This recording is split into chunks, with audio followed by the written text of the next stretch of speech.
तिचं मांगल्य काढणार, तिची संवेदना काढणार का तिची सहनशीलता काढणार? काय काय काढून टाकणार? देवानी बायकांना पुरुषांपेक्षा 100 गुण जास्त दिलेले. आपण का पुरुष व्हायचं? त्यांना शरीर बळकट दिलंय पण मन कमकुवत दिलंय देवाने. आपल्याला शरीर नाजूक दिलंय पण मन खंबीर दिलंय देवाने. एक बाई नवरा गेल्यानंतर आपली 5 पोरं खंबीरपणे वाढवू शकते. वाळवंटासारखं एकटं आयुष्य काढण्याची धमक एका बाईमध्ये देवाने दिलेली आहे. पुरुषांना विचारा, बायकोच्या पाठीमागे एक तरी पोर यांना सांभाळता येतं का? हे एकटे राहू शकतात? तुम्ही एक दिवस माहेरी जा, घराला कुलूप लावून, कुलूप उघडून घरात येत नाहीत.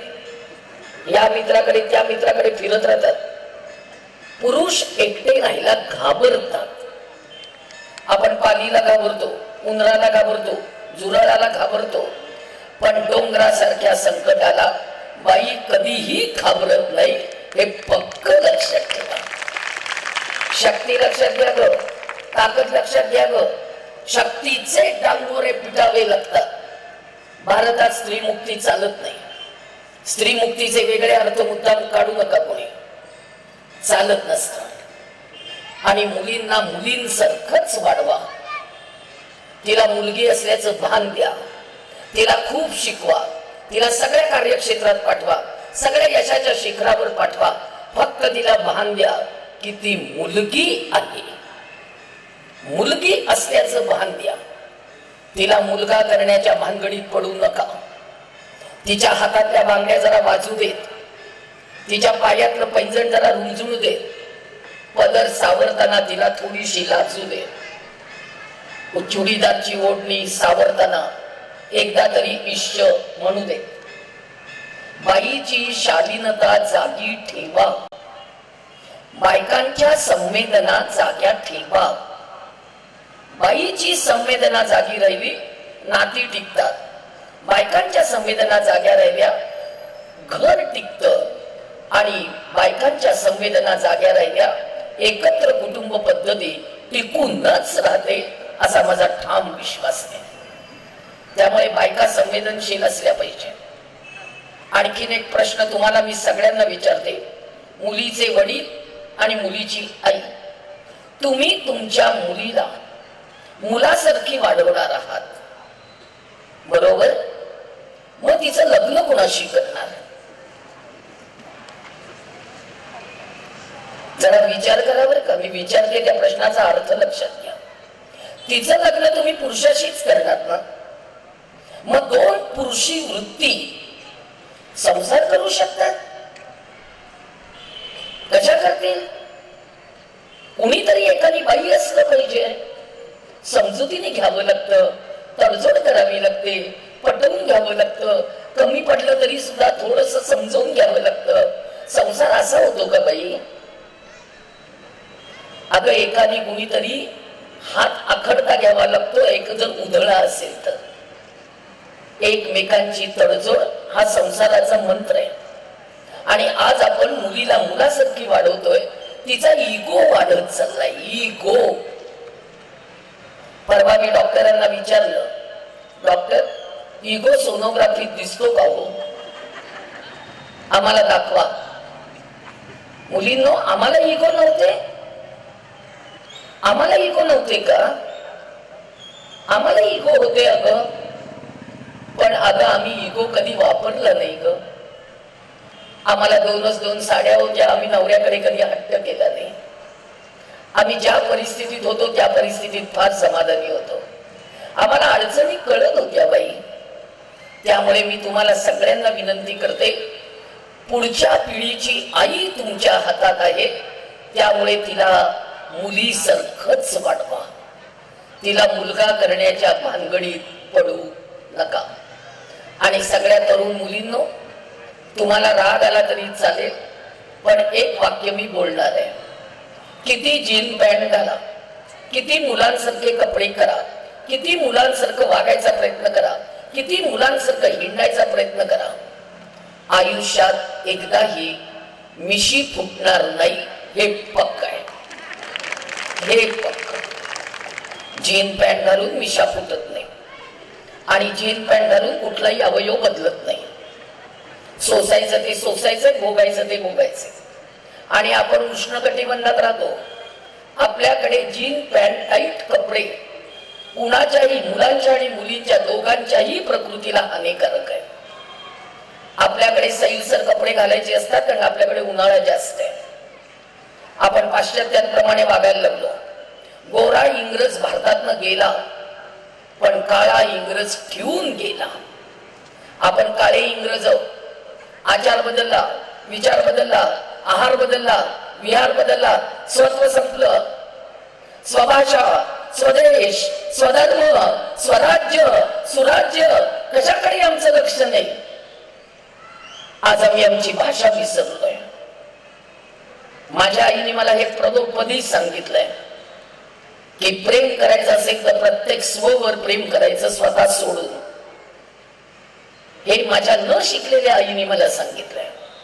म्हणून मला घराघरामध्ये माझ्या आईसारखी आई हवी आहे.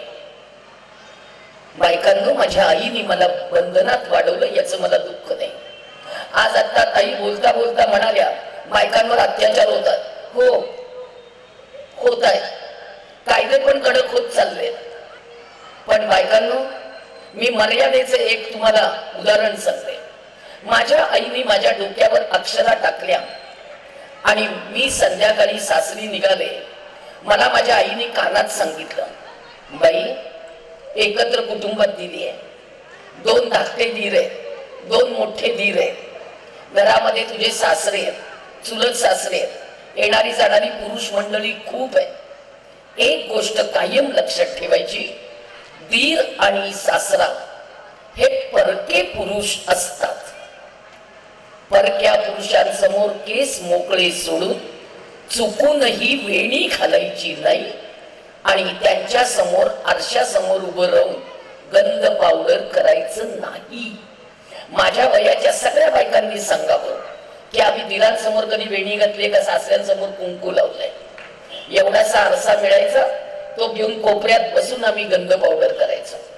आज बायका कुठेही केस विंचरतात, रस्त्यात, बसमध्ये तो पोनी सोडायचा आणि फटक फटक फटक.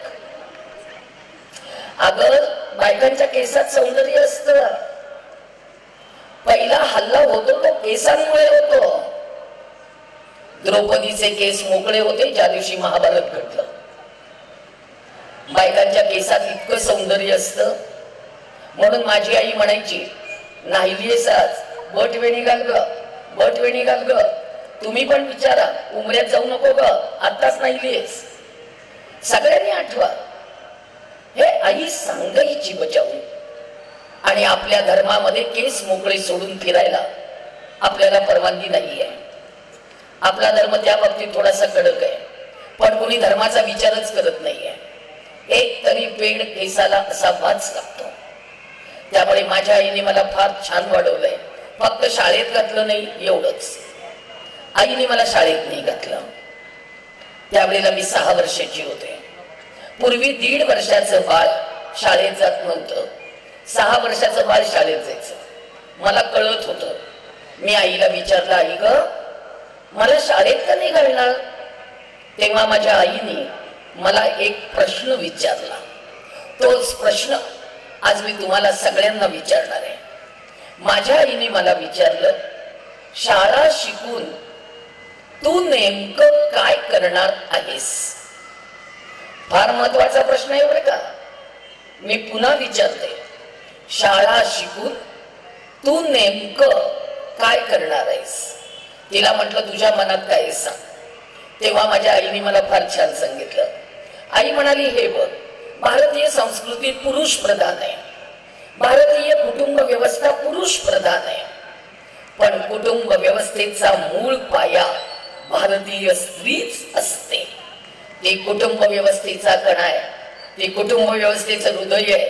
तू शांता, तू दुर्गा, तू काली, तू महिषासुरमर्दिनी, तू अन्नपूर्णा, तू अष्टभुजा, तूच आदिशक्ती, तूच मातृशक्ती, तू शिवबा जन्माला घालणारी, तू स्वामी विवेकानंदांना जन्म देणारी आई आहेस.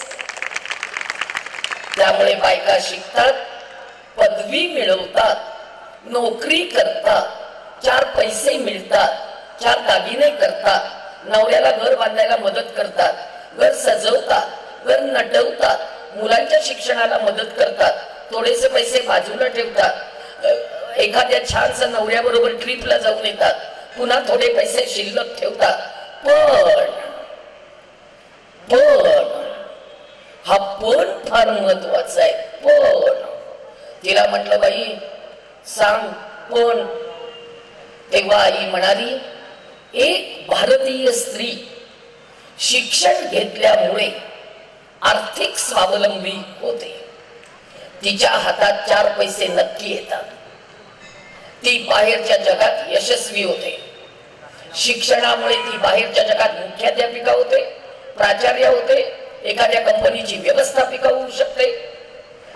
शिक्षण घेतल्यामुळे बाहेरच्या जगात स्त्री यशस्वी होते, पण ती कुटुंबात यशस्वी होईल याची खात्री देता येत नाही. जर तिला दोन्ही ठिकाणी यशस्वी व्हायचं असेल तर बायकांच्या अंगी महत्वाचे 5 गुण असा वेच लागतात.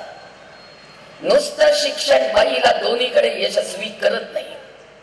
शिक्षणामुळे ती बाहेर यशस्वी होते आणि घरात यशस्वी व्हायचं असेल 5 गुण पाहिजे. आईने मला बायकांचे 5 गुण सांगितले. आहे का कागद पेन? लिहून घ्या. कागद पेन नसेल जाऊ दे, ब्रिटिशांनी आपल्याला पोपट बनवले. डोकं वापरू नका, गाईड वापरा. आपण गाईड वापरायला लागलो. असू दे, आपल्या धर्माप्रमाणे जाऊया. श्रुती, स्मृती, पुराणोक्त ऐका, मनन करा, पुढच्या पिढीला द्या. सांगा, ज्यांच्या मुली आल्या नाही त्यांना हे 5 गुण सांगा.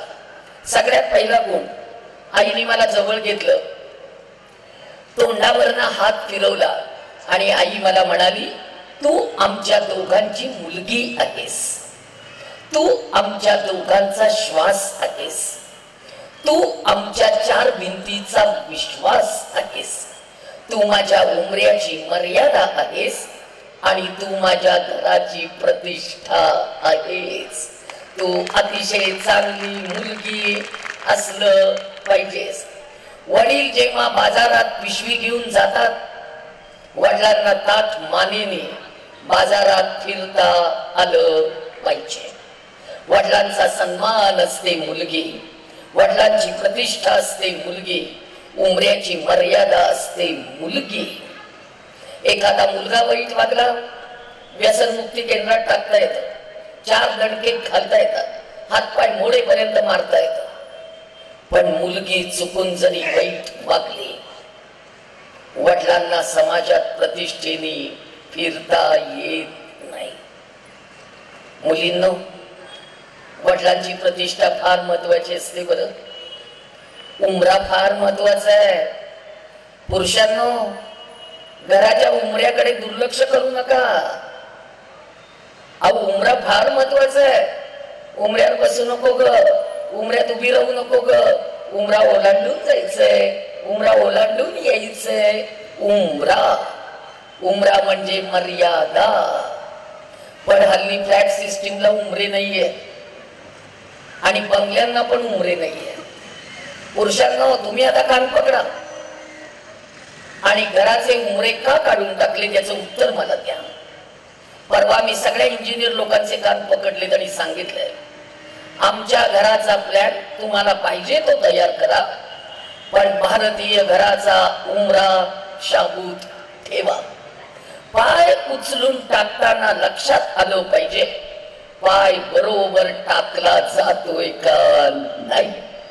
उमरा पाहिजे घराला आणि वेस पाहिजे गावाला. घरातलं भांडण उमऱ्याच्या बाहेर नाही आणि गावातलं भांडण वेशीच्या बाहेर नाही. दोन्ही मर्यादा. जेव्हा मी अक्षता टाकून तुला दुसऱ्याच्या घरी पाठवीन, तेव्हा तू त्या घराचा विश्वास आहेस, त्या घराचा सन्मान आहेस, त्या घराची लक्ष्मी आहेस. आणायचं, उरवायचं, पुरवायचं, टिकवायचं आणि येणाऱ्या सुनेच्या हातात समाधानाने देऊन टाकायचं. काय जबाबदारी आहे परत सांगू? आणायचं, उरवायचं, पुरवायचं, टिकवायचं आणि येणाऱ्या सुनेच्या हातात आनंदाने देऊन टाकायचं. कोंड्याचा मांडा करता आला पाहिजे. पण हल्ली मुलींना कोंडा पण माहित नाही, मांडा पण माहित नाही. एवढंच कमी पडलेलं चालत नाही. लगेच वकील घेऊन भांडा. वकिलांची पण कमाल आहे हो. एवढंच भांडण 5 पानी नोटीस करतात तयार. 5 पानी कलमात बसवतात. कलमात मी सगळ्या वकिलांना सांगत असते, घरातली भांडणं कलमात बसवू नका. छोटी छोटी भांडणं असतात, 5-5 वर्ष केसेस. एकदा त्यांच्या ताब्यात गेलं की 5 केसेस. घर तुटतं बाई, पण त्याच्या बंगल्यासारखं कोसळतं बाई. आणि एकदा हातनं काही निसटलं ना, गोळा करता येत नाही. ते गोळा करणं फार अवघड जातं, प्रचंड अवघड जातं. त्यामुळे माझी आई म्हणायची, तुला चांगलं घर, छान घर सांभाळता आलं पाहिजे. माझ्या वयाच्या तुम्ही इतक्या बायका समोर बसलाय, सांगा आईने लग्नात किती भांडी दिली होती आपल्याला? 5 भांड्यांची 50 करता करता म्हातारपण आलं. नवऱ्याला 110 रुपये पगार, 5 रुपये किलो तेल, 2 रुपये किलो साखर, 3 पैशाला चहाची पुडी, चांगला चहा नवऱ्याला उकळून द्यायचा आणि चोथ्यात पाणी घालून तो चहा आपण करून प्यायचा. असले संसार आम्ही केले. आणि आज मुलींना लग्नाच्या पहिल्या दिवशी सुईपासनं फ्रीज पर्यंत, अगदी त्या पिठाच्या गिरणी पर्यंत सगळं काही देत आहे. तिचंच आहे, सगळं तिचंच आहे. अगं तिचं असू दे, पण देऊ नको. आईत दिलेल्याची किंमत राहत नाही. रक्ताचा घाम करून जो संसार उभा राहतो त्याची ऐट वेगळी असते आणि त्याचा डबल वेगळा असतो. आणि सगळ्या पुरुषांनो, कर्ज काढणं आणि कर्ज फेडणं म्हणजे स्वतःच्या हिमतीवरचा विश्वास प्रकट करणं असतं. बिनधास्त कर्ज काढा आणि बिनधास्त कर्ज फेडा. आयतं कोण देणार आहे? आयतं दिलं की दुसऱ्या दिवशीपासून भांडण. माझी मम्मी, माझे पप्पा